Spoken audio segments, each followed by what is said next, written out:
Matagal naman na ako nagsasabi, 'di ba, na wala namang ginagawa itong gobyerno na ito, kundi number one, mamulitika, at number two, ubusin ang budget ng Pilipinas sa korupsyon.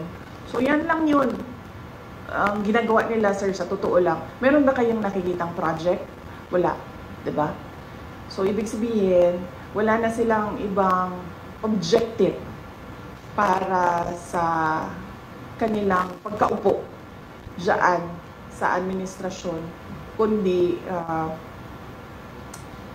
mamulitika, and ang end goal nila is perpetuation in power. Sinabi ko na yan noon pa. And paano nila gagawin yon? Ay syempre ubusin nila yung kaban ng bayan sa korupsyon.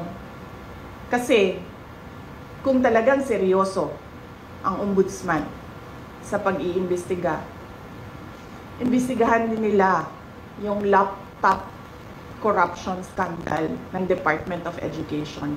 Nandoon si Zaldico.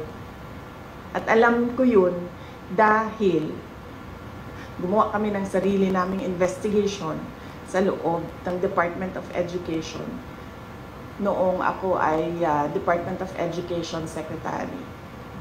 May I just say na merong confidential funds na pumunta doon sa paghahanap ng ebidensya sa investigasyon na yun. SunWest ang contractor ng laptop